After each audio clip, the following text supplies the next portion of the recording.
Good afternoon and welcome to the University of Tasmania online series for alumni, Explore. Firstly, as a reflection of this institution's recognition of the deep history and culture of this island, the University of Tasmania wishes to acknowledge the traditional owners, the Palawa people and custodians of the land upon which we meet, and pay respects to elders past, present and emerging. My name's Rebecca Cuthill and I'm Director of Advancement here at the University of Tasmania. This series, Explore, provides an opportunity specifically for you, alumni of the University of Tasmania, for lifelong learning and inspiration. One of the greatest advantages of being a member of the alumni community is the ability to tap into a group of influential individuals with vast global impact. The series offers an exclusive opportunity, connect with your peers, find among them innovators, thought leaders, and perhaps even potential collaborators. You, the people joining us online today, and thank you, are part of the fabric of the university, and that's why we hope to provide opportunities tailored to your needs, such as this afternoon's webinar. So I have a few housekeeping notes before today's In Conversation gets underway. You'd note your microphone, camera and raised hand function have all been disabled, so our guests will not be interrupted. But we do really encourage you to participate freely in this session. Please feel free to use the Q&A function you'll see on your screens to ask questions or to share your thoughts throughout the session. Now, we may not get to all of your questions. However, a selection will be answered during the Q&A section later in the session. And finally, this session is being recorded for later access through our Career and Life platform. We're thrilled to have so many of you online today joining us for this exclusive webinar on the topic that resonates with so many, unmasking the imposter phenomenon. Over the next hour, we'll explore what the imposter phenomenon is, why it affects high-achieving individuals across all walks of life, and how we can manage it in ourselves and in others. And by the end of the session, we hope you'll have a deeper understanding of imposter phenomenon, tools to help you or your team navigate it, and a renewed sense of self-worth and capability. It gives me great pleasure to introduce our special guest today, who brings deep insight and experience to this important conversation. Welcome, Terry Simpkin. Terry holds a Bachelor of Commerce with honours and a Bachelor of Business Administration with a major in Human Resource Management from the University of Tasmania. Terry is a leadership expert, academic and global consultant with a career spanning international higher education and the private sector. Known for her research-informed, practice-led approach, she focuses on workforce development, inclusion, and, importantly today, the imposter phenomenon. She's held senior global roles at Anglican Ruskin University and the University of Nottingham, and has previously led teams in HR, strategy and business management across various industries. As a consultant, she's worked with government bodies, small and medium-sized enterprises, universities and major corporations worldwide. Terry is widely recognised as an authority on the imposter phenomenon, delivering professional development programs for organisations like the National Health Service, Coldwell Banker Richard Ellis, BAE Systems and the Cambridge University. Her work explores the complexities of modern leadership and inclusion in diverse, evolving workforces. As a Churchill Fellow and award-winning advocate for diversity in tech, Terry was named one of the 50 most influential women in the data economy. She's also a proud Duran Duran fan, Go, and disco world enthusiast, bringing a unique blend of intellect and personality to every stage she steps on. Terry is a much sought-after speaker, so we're really grateful to have her here today. So without further ado, it's my pleasure to welcome Terry Simpkin. Thank you very much. Duran referencing, that's so important. Indeed. You know, we've got to call them out at any time, Terry. Look, thank you so much for joining us. And clearly, it's as I said in my introduction, the topic we're going to uncover today really does resonate with our alumni community. So I think we probably want to start at the beginning. Could you start with explaining what is the imposter phenomenon, and how it differs from general self-doubt or low self-confidence? Sure. Yeah, I'm glad you've opened with the correct term, so imposter phenomenon. Many people might know it as the imposter syndrome. That's an erroneous term. It's not a syndrome at all. It never has been. It sets up this pseudo medicalized expression of what the imposter phenomenon actually is. And the original theorists, Pauline Rose-Clance and Susan Imes, coined the term way back in the late 1970s, and they defined it as an intense feeling of intellectual fraudulence. So where people have a track record of success, often high achievers, and are simply unable to see that success for themselves. So because they can't see their success, they don't internalize it, it simply doesn't, rate on their radar, even though people around them can actually see it. And so it can be really quite debilitating, and it is much more, it can be much more long-term than self-doubt. Self-doubt is often quite useful. It's one of those things where you think, well, I'm not quite sure I can do this, not quite sure I can get that promotion. If I just did a bit of work here, or if I just tweaked this here, or if I learned a little bit more about that, then I would be able to achieve whatever it is that I might want to achieve. Whereas the imposter phenomenon is, I'm just never going to get there. And so with self-doubt or a lack of self-confidence, there's often a sense of hope that I might get there if I just did X, Y, and Z. Imposter phenomenon is, I'm just not qualified and I'm just not going to go there at all. It's cyclical.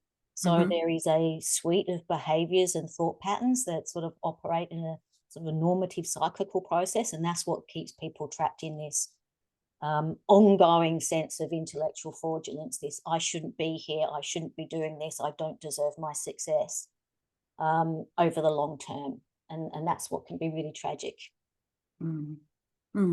Thanks, Terry. That kind of gives us a really great introduction to it. Just going to jump around. I know we talked about some kind of ideas as well, but I think just from what you've just described, I wonder, is there some personality traits that or experiences that might make people more susceptible to this feeling, the imposter feeling that you've described?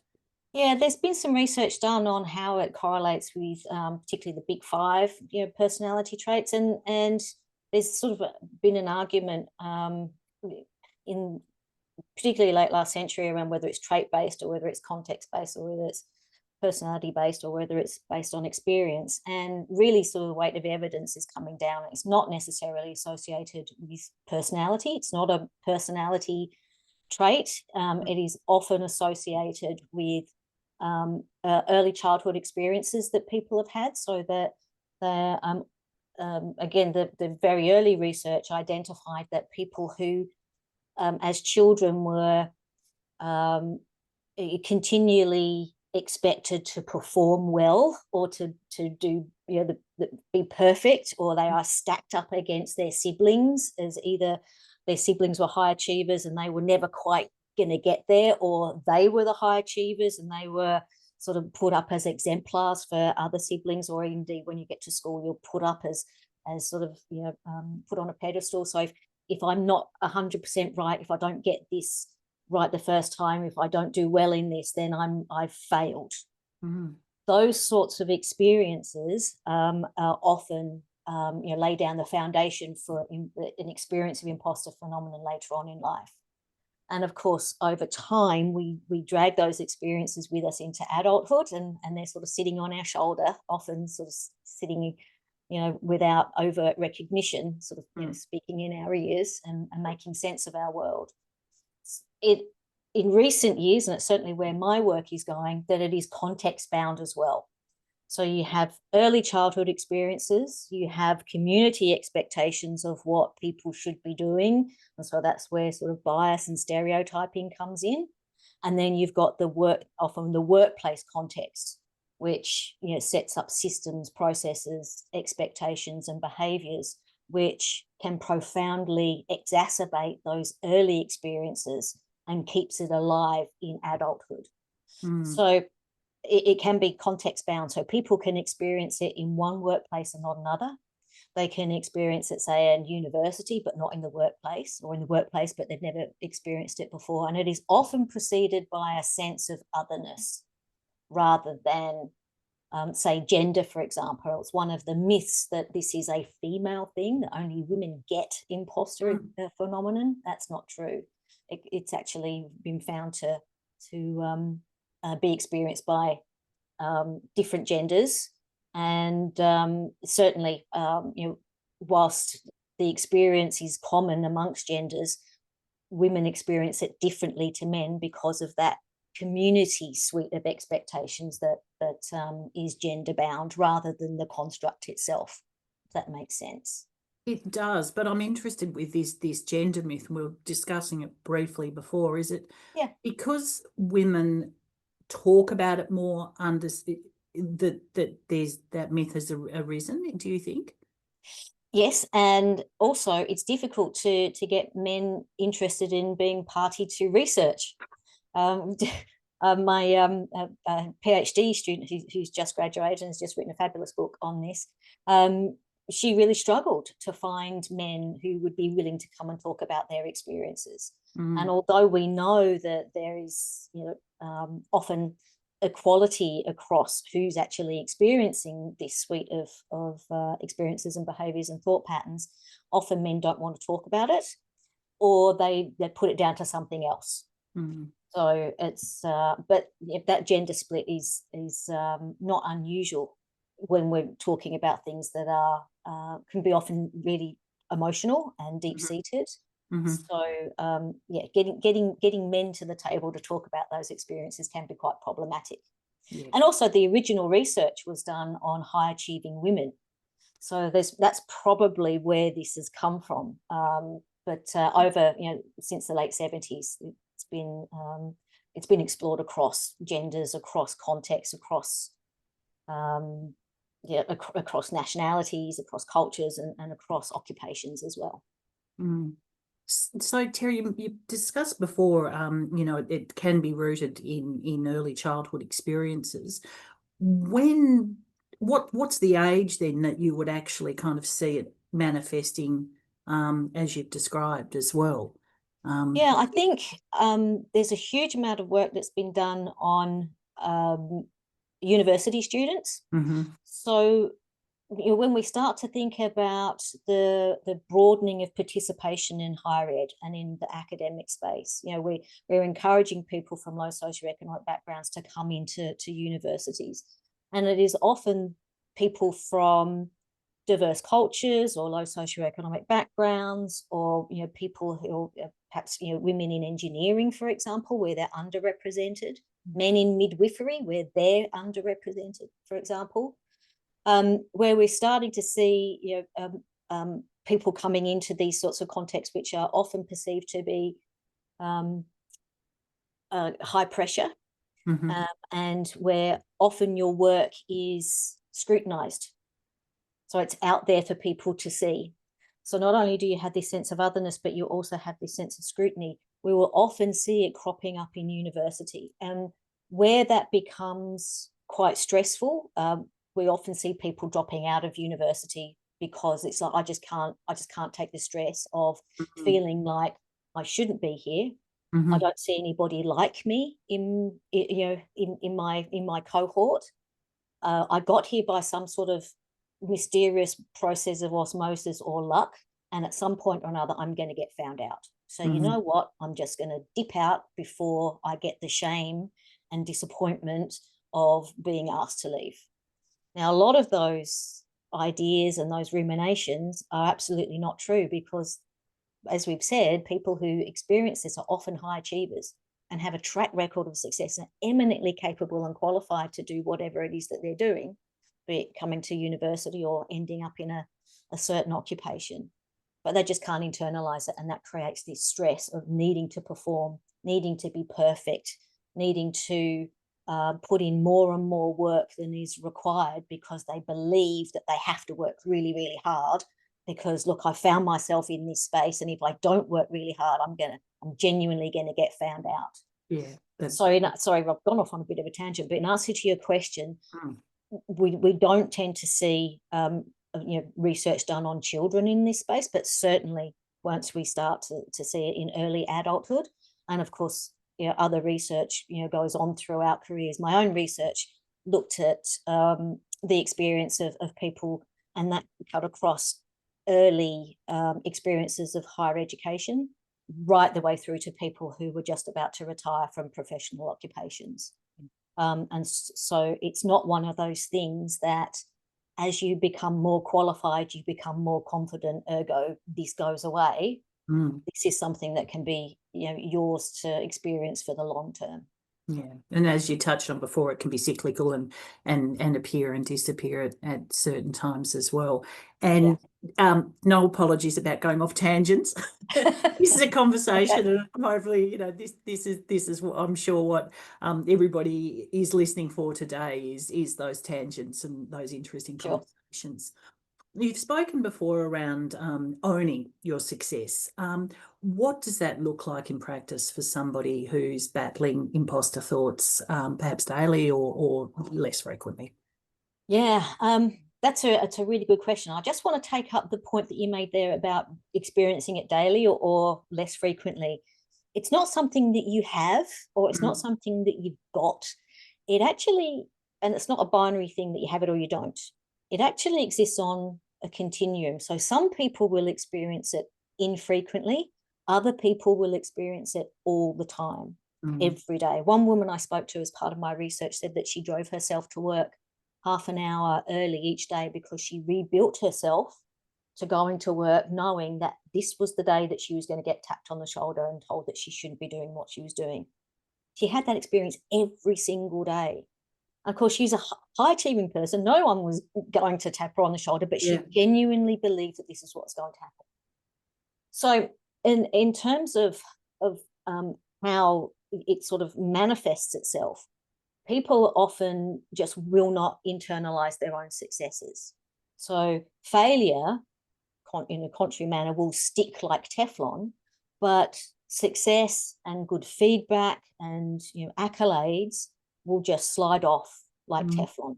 It's just not internalized. So even when you say to a person, "Oh my, you did such a fabulous job, congratulations on your promotion," it's, "Oh, I was the least worst candidate," or I just got lucky, getting, that project up and running and doing a good job in it. Oh, it wasn't me, it was my team. There is this habit of trying to make their own story true. So they have to dispel anything that's contrary to their story. Anything that you say to them that is, reflecting their good practice or their success is going to be dismissed. So when we start to think about all this social media myth and the social media listicles, do these 5 things to cure your imposter syndrome by lunchtime tomorrow. Often the first thing is write down your successes. Problem with that is that people can't see their successes as their own successes.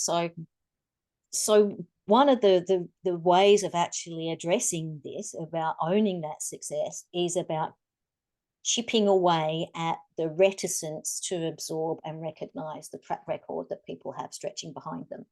And that often takes, for some people, it can take mentoring, it can take coaching, it can take some deep sort of exploration of where this actually comes from. So unpacking those childhood narratives, also unpacking what's going on in the workplace, because that will often exacerbate those experiences.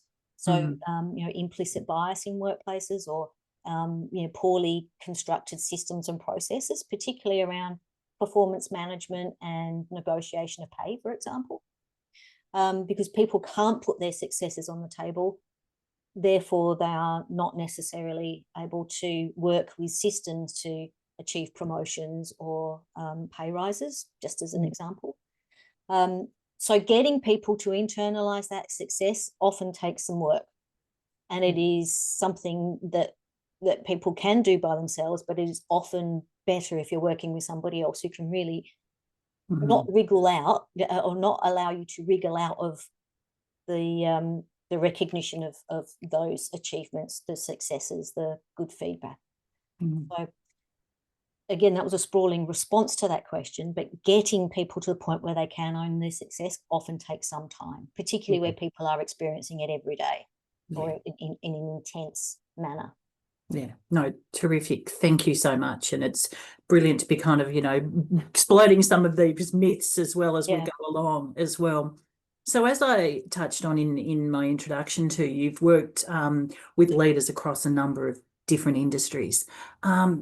Is there one story that surprised you about how imposter syndrome shows up at the top, if we can describe it like that? I think I was constantly, well, surprised is not the right word. I was constantly dismayed by the fact that people who were in very, very high echelons of leadership, who've had, an absolute stellar career, are still dismissing their successes. For example, when I would interview people, and particularly as part of my research, I would ask people around, well, tell me about your career. And I would listen to the language, and the language is the same. And this was something that which was sort of a bit of an eye-opener. I started off doing this, and then I was lucky to get this job, and then I was fortunate to fall into this role, and then by some weirdism, I got this national award, and then I got this other, and then I was found myself on this board, and they were telling me all about these achievements that they had, really profoundly important and impactful roles that they had done and were continuing to do. And it was all, I was lucky, I fell into this, somehow I found myself doing X, Y, and Z. And I'm listening to this language over and over and over. Even people, as I said, who were just about to retire, who had an absolute outstanding, highly recognized, accolade-filled career, and they were still talking about it in terms of luck. Or somebody gave me this opportunity because they felt sorry for me, and I think it's that language that keeps this feeling alive for people. And it wasn't necessarily surprise, but it was a real eye-opener to hear all of the people that I was speaking to talking with those types of words, even from people who were just starting their careers to those who were just about to exit. The stories were very similar. The language was almost identical, and it was all about this: I have found myself in a space where I shouldn't be. And they genuinely cannot see that they absolutely belong, and they are making outstanding contributions to their workplace, to their peers, to the community, and they just can't internalize it. And it's really one of the key things for me around doing the work that I do, is that people then don't enjoy their successes. They can't sit down and say, oh, look, I've done this. Isn't that fabulous? And so this joy, this sense of contribution and this sense of value is lost to them. And I find sad is not the right word. I just want to make people sort of say, no, look what you're doing is fabulous. And but to do that is just just adding to the fire, fuel to the fire, because they think, well, oh my God, you think I'm fabulous? And I'm not sure I can keep that up. So that was one thing that really struck me when I was doing my research, and indeed in conversations with other people about this topic. Yeah, absolutely fascinating. I mean, when you were doing the research as well, Terry, was there industries that you found were, how widespread it is, and were there industries that you might have seen higher incidences of the phenomenon as well? Yeah. Again, there's research across a whole raft of industries. There's quite a lot of work going on at the moment in medicine and the medical occupations, particularly for people from non-traditional backgrounds. So people who may be culturally different to their cohort, and people who are coming from low socioeconomic backgrounds. Because traditionally, people who ended up in medicine were people who had privilege and privileged access to the best education, the best coaching, the best or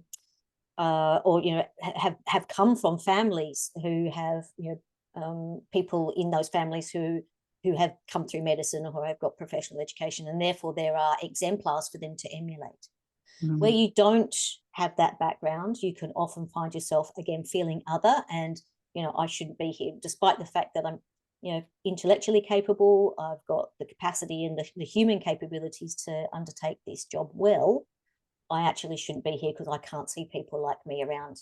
So places where you will find a high prevalence of this is, for example, women in digital infrastructure. And I did some work for Tech UK and Portman Partners around this, where I ran a number of focus groups on women who were working in digital infrastructure. So it's data centers. So it's a highly technical space, often a very, very low populations of women. So very, very, very male dominated.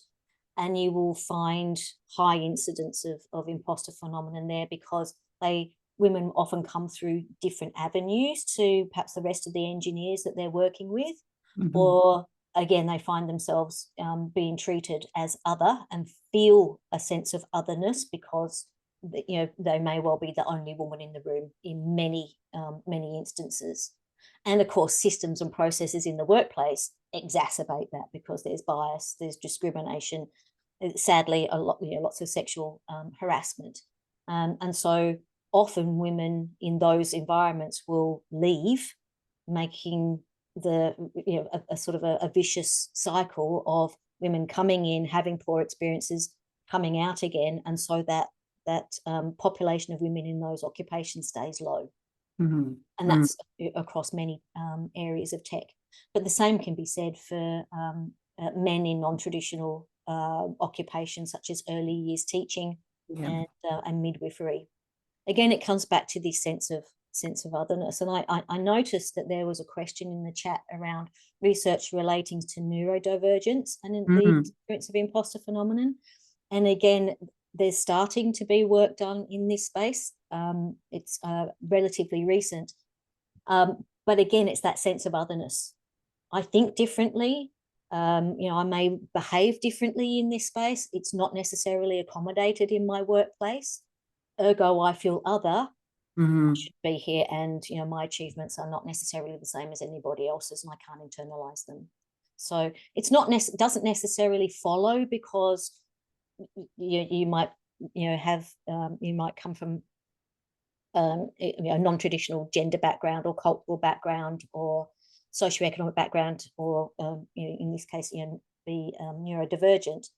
Doesn't necessarily follow that you've got those characteristics that you will experience imposter phenomenon, but it's fertile ground for it, if I can put it in those terms. Yeah, really interesting, Terry. And yes, I have to say thank you. Everybody's starting to put questions in already. Yeah, quite tantalising, because I'm kind of conscious we don't have a lot of time and we want to get through things. But I was just wanting to go back perhaps to the cultural lens piece that you touched on. Is that a lens that you can look through this through phenomenon from? I mean, is that something that you're kind of investigated and looked at as well?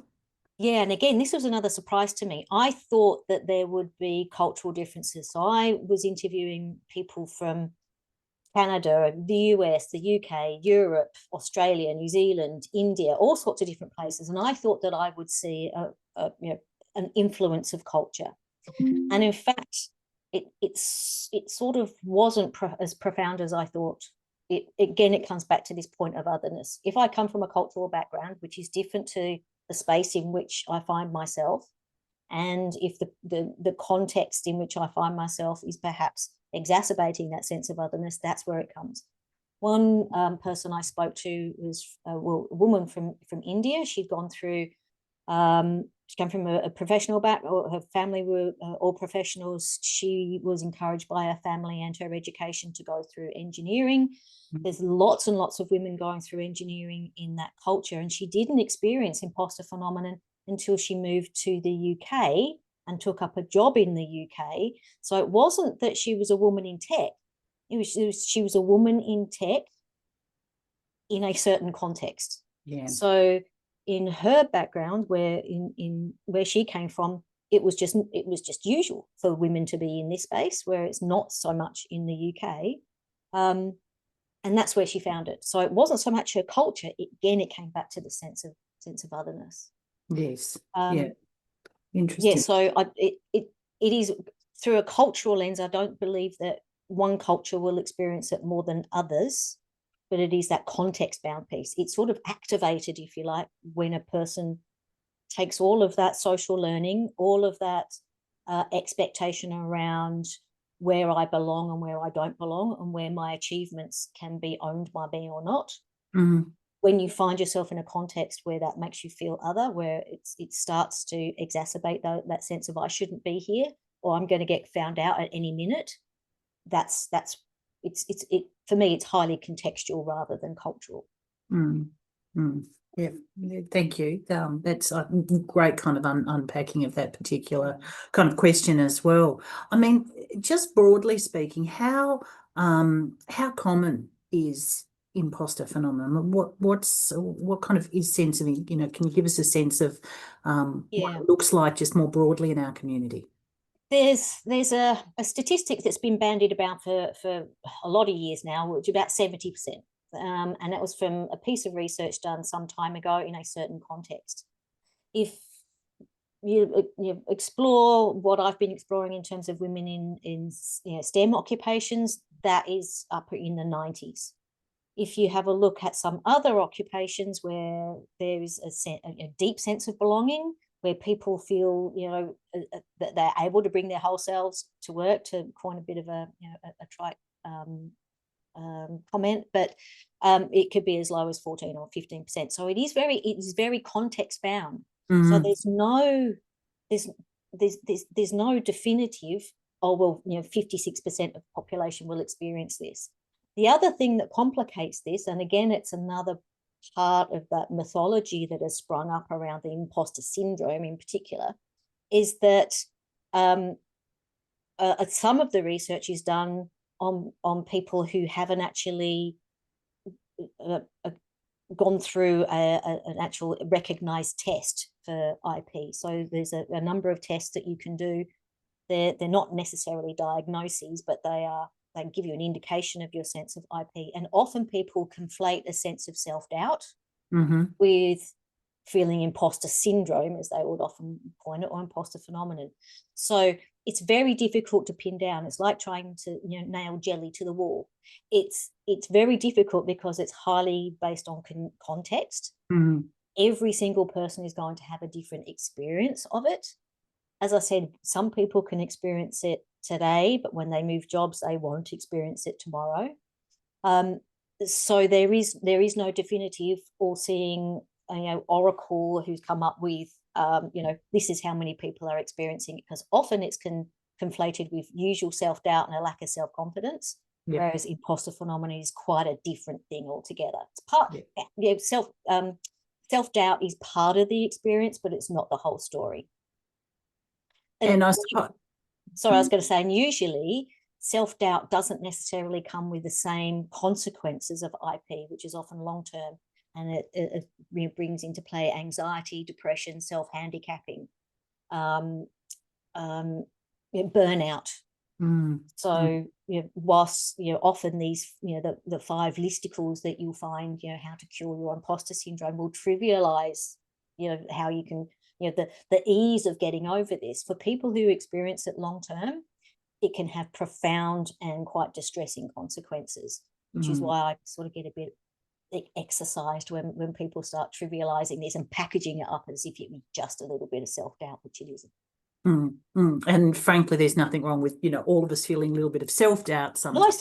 No, self-doubt can be really, really useful. There's people often say to me, oh, but isn't IP, the experience of IP what makes me good? And I've gone, no, you're good already.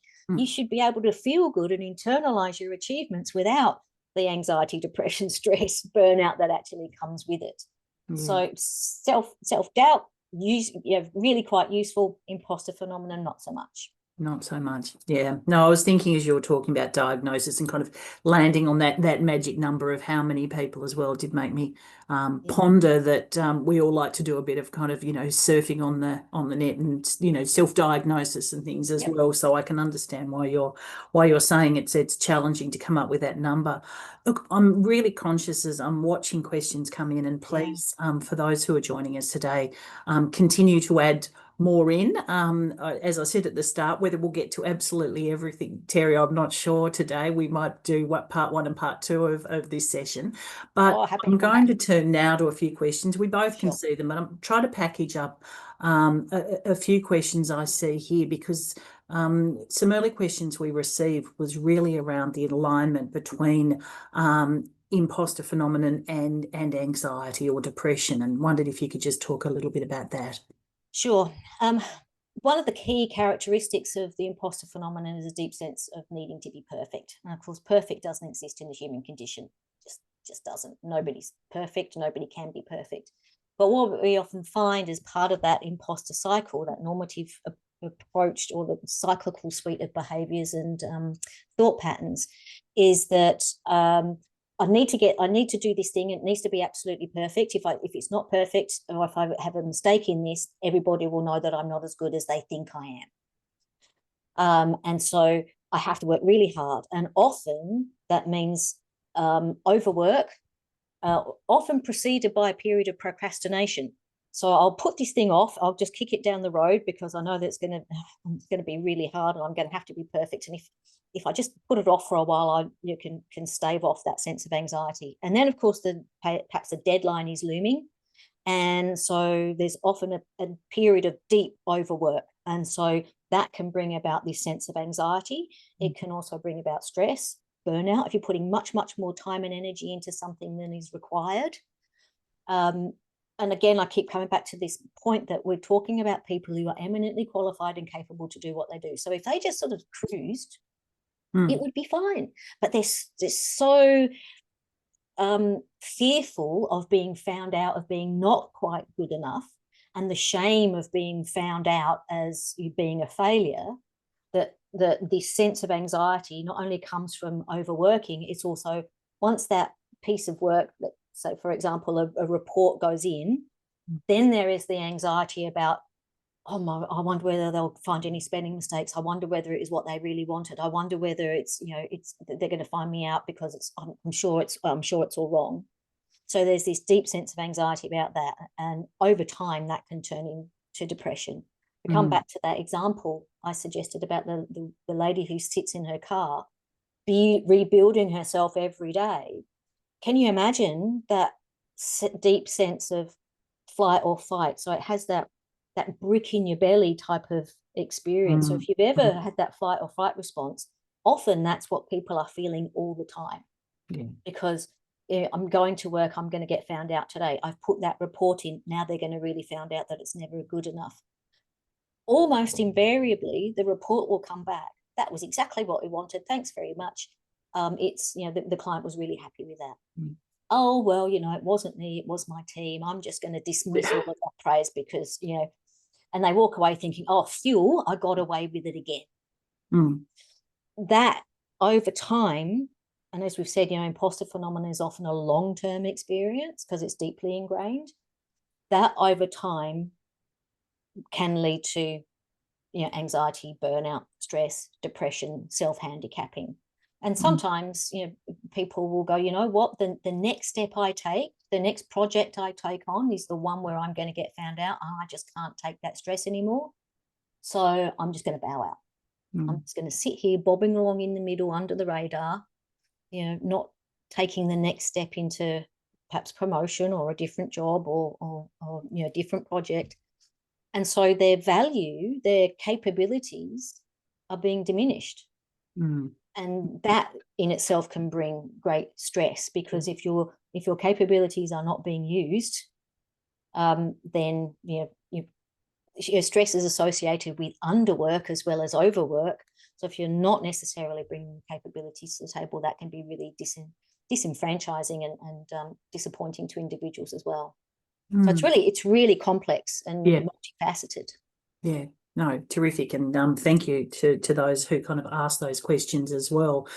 So you touched on it a little bit in the answer you just gave to that question, but we have been asked is how does imposter phenomenon compare to humility?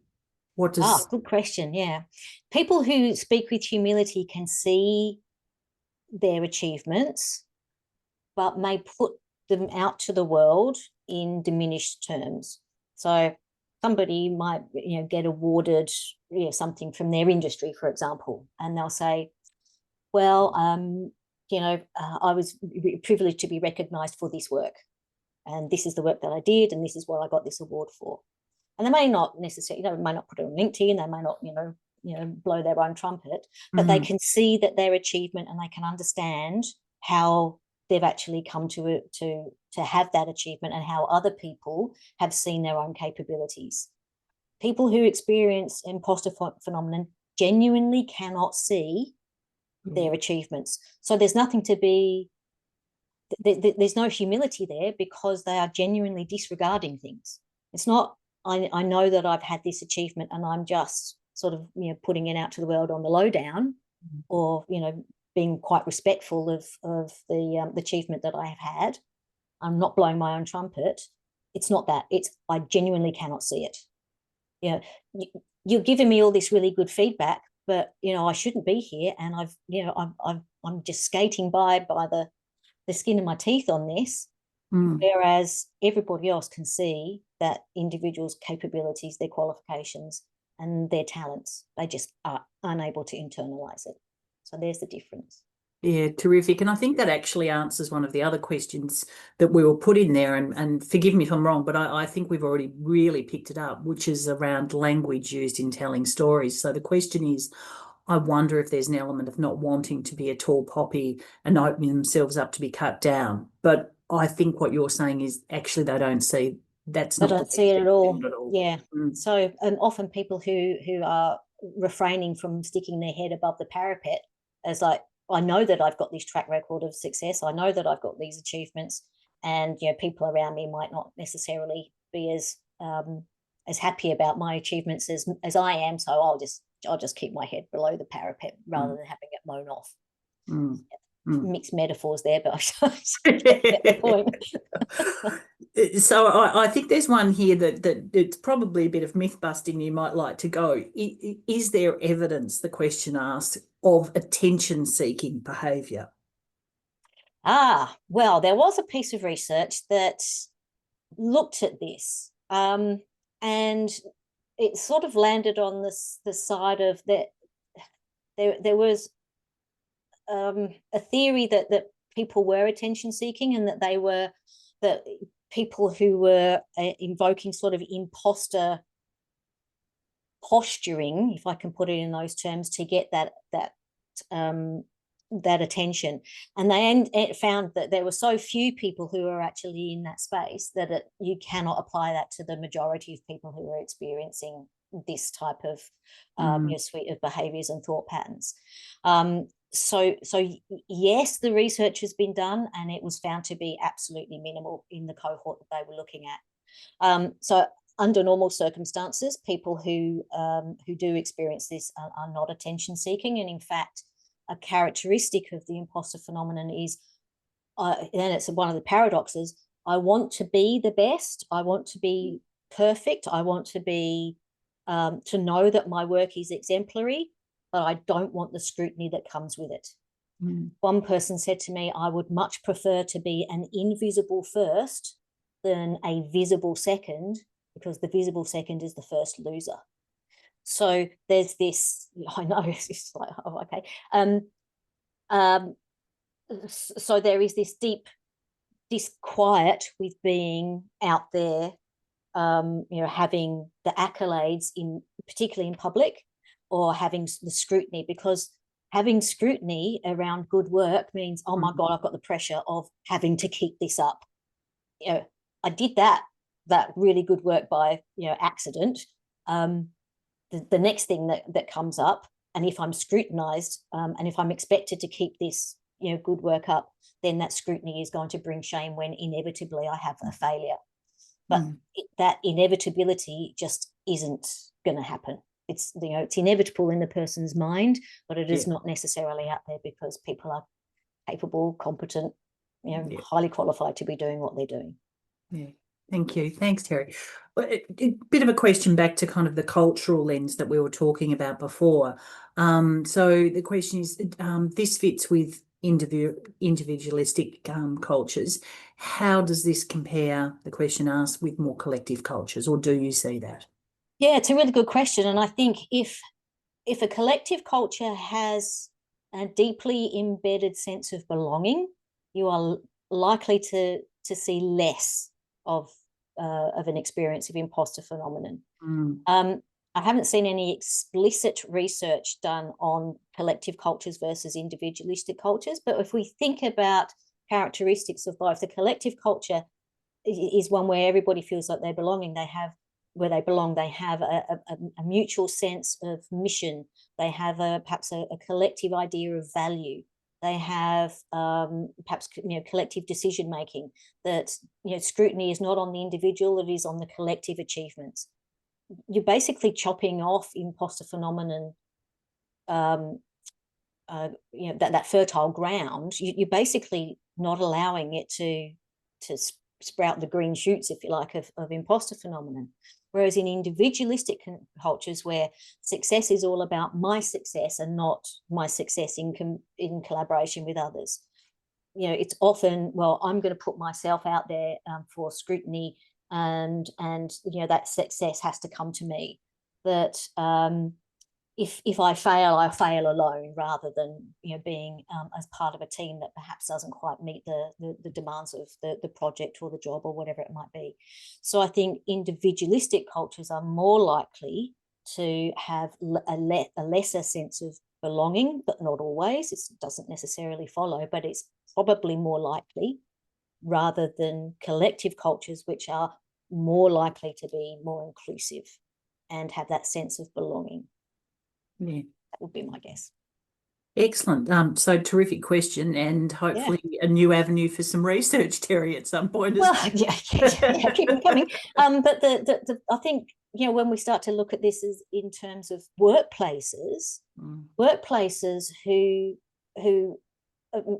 go beyond equity, diversity, and inclusion, so EDI, and go the next step to having a deep sense of belonging, because everybody feels that they have a place, that they have a collective sense of mission or value, and they are perhaps involved in, you know, collective decision making, where, you know, one person doesn't carry the can for failures, or is not necessarily out there being scrutinized for their own individual work. Then it diminishes that sense of scrutiny. It diminishes that sense of needing to be perfect. It diminishes that sense of, you know, having to be first, because it is much less about the individual and more about we're all in it together. Yeah, the kind of collective kind of goal setting. Yeah. So, you know, EDI isn't enough. Equity, diversity, inclusion, ticker box exercises are not enough. People have to feel that they belong, regardless of they come from, you know, low socioeconomic backgrounds or different cultures or different genders or neurodivergence, whatever is their point of difference can also be their point of value in an organization. And so that speaks to that need to really elevate systems and processes in the workplace to actually diminish the sense of imposter phenomena that individuals might feel. Yeah, it's quite that's absolutely fascinating, because then it also takes away some of the challenges of working, if you have imposter phenomenon. Not just it's your own individual issue, it's actually a collective issue as well that can be addressed by you know, society or the workplace and other things that you're in as well. Yeah, fascinating. Slightly different tack here. A question we've been asked is, they observe a lot of opportunities are found by networking and not qualifications. So do you think, I imagine the networking exacerbates the feeling of imposter phenomenon? Can do, yes. If you're putting this, there's a good story about Neil Armstrong being at a function where people were networking and whatever, and he was talking to Neil Gaiman, who sadly has sort of been cancelled because of certain things, but they were having this conversation, and both of them, entirely high achievers, said, we shouldn't actually be in this room. What are we doing here? There's all these academics and these high achieving business people, and I'm an astronaut and I'm a writer. What are we doing here? So being in a space where, again, you feel other, or that you don't feel like you're being, that you shouldn't be in the room, even though you eminently have the right to be there, and in fact you've probably been invited because of your value to the space. Yes, networking can be very difficult for people who believe that they are other, because if you think about it, what can I bring to this conversation? You are an academic or a brain surgeon or a florist. What am I going to talk to you about? What can I bring to the conversation? You're going to, if I start talking to you, you're going to know that I shouldn't actually be here. So that, traditional forms of networking can be really very difficult for people who experience IP, because they often self-deselect out of those sorts of activities because of that sense of discomfort, and that's where that self-handicapping comes in. So if you are in a space where networking and building up social contacts is part and parcel of your capacity to advance, then people who experience this can be disadvantaged. Great, thanks, Terry. Now I'm kind of conscious as we're coming fairly close to the end of our time. I can't believe it, it's whipped by, but I think this is quite a fundamental question that probably a number of people who are listening today and watching us are interested in. The question asks, if we feel like we don't belong and shouldn't be where we are, what can we do about it? Yeah, really good question. Firstly, realize that it's not all in your own mind. Remember, I said there are three parts to it. There's the stuff that we bring to the table, and that often comes from our upbringing and how we view ourselves and our place in the world. Then there's the world, the master narratives that say, people like you shouldn't be doing this sort of job. And, even in 2025, we still have these biases that are out there. So that's sort of banging up against that. And then we've got workplace systems and processes. So take yourself out and say, okay, how much of this is coming from my childhood? How is it that I've actually got to this point? Was I in a family where I was consistently being put up as an exemplar? Or when I rushed home with my report card, and your parents said, and I know this feeling very well, oh, you got an A for that, an A for that, an A for that. Oh, what happened here? You've only got a B plus. What's going on here? Was the focus on the failure rather than on the achievement? Obviously, it's not just those one things, but it is what we learn about ourselves over time that stacks these things up. Call it out. Understand what characteristics make up the experience of IP. Don't follow these 5 tick this box listicle things on social media, but really get some good information around what the imposter phenomenon really is and understand the characteristics. Get a mentor or a coach, and somebody who is not going to let you wriggle out of recognizing your achievements. So getting somebody who can bring a third-party view to codifying and assisting you to actually see how you can accept and take on board all the achievements that you have. Because as I said, this is more often than not related to people who have, who are high achievers and who have, exemplary track records as, in their occupations or in their academic endeavors, for example. So get somebody who's going to be able to say, you did this and here is the evidence. You did this and here is the evidence. And it has to be evidence-based, because people who experience IP, like myself, are really good at wriggling out of that. Oh, well, it wasn't really me. Oh, I don't know how I got that award. I must have just been, the last person standing or the least worst candidate or whatever else. Your mentor is going to go, no, look at this evidence and start to build up your inventory so that you can start internalizing that. Now, you will have a deep sense of discomfort about that. You'll get that fight or fight brick in your belly. Your toes will curl and you'll start going, oh, yeah, I can't be taking that on. But once you start really breaking down that barrier to your own achievements, it will get better over time. There are a whole raft of other things. So get some coaching, get some mentoring, name it up as a thing, identify your language. So once you start hearing yourself say, oh, it wasn't me, it was my team in response to good feedback, be aware of it, because language precedes behavior, and it maintains that thought pattern over time. So check your language. Allow yourself worry time. Often people will catastrophize over things that will never happen. One person suggested that every morning they allow themselves worry time only when they're in the shower. They say, I know I'm going to worry about this. I know I'm going to catastrophize over that report coming in with very poor feedback. I'm going to worry about it while I'm in the shower, and for the rest of the day, that's it. Other people will put a character to it. So they will often, one person put the character of Ursula, who is in the Little Mermaid, and she's this octopus, and she's evil, and she's got lots of tentacles, and she's really quite a horrible person. They can see that voice in their head coming from that thing, and so they're putting that conversation outside of themselves.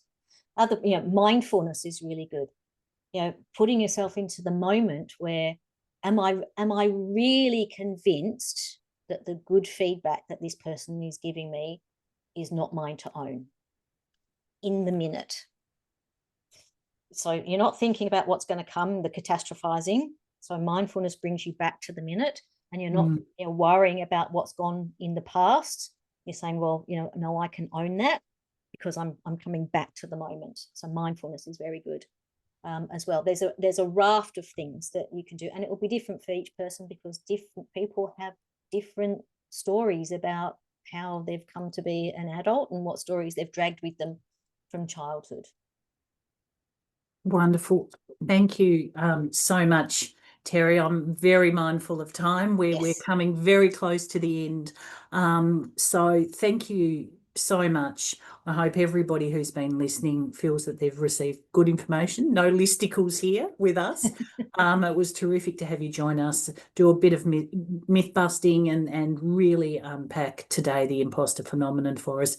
I ask everybody who's joined us online to join us, albeit silently. It's only me who can make the noise of clapping. And thanking you so much for joining us here today, Terry. It's been just terrific, fascinating. And as I said before, I think we might have to get you back again for perhaps a second one as well. Happy to do so. Thank you so much for the opportunity. Thank you. So this afternoon, thank you for joining us. What I think you've seen is a prime example of the expertise we have here within our alumni and university community. Keep a lookout. We continue to send invitations to your inbox with other opportunities to engage with your university. The recording of this afternoon's presentation will be available soon, and you'll be able to access it also via our new platform, Career and Life, as well. So please do keep an eye out for those. Career and Life is your online gateway to your alumni community, and it's a no-cost alumni benefit as well. So on it, you can unlock exclusive video insights from alumni sharing their life-building tips. We have an opportunity for you to do some one-on-one video chats with like-minded alumni worldwide for career guidance and some of that mentoring that we've just heard Terry talk about as well, and in-depth exploration of fascinating topics to enhance your life. So your journey with the University of Tasmania is really never over. You're joining the community today. So, as always, the alumni team are here to address any questions you might have, and you can reach out to us via these contact details. We'd love to know if there are any topics you'd like us to help you explore, or perhaps you're a member of the alumni community who would like to offer your expertise. If so, please reach out to the team via the contact details on your screens. For today, that brings us to the end of this afternoon's presentations. Thank you once again for taking part in this event, and good afternoon.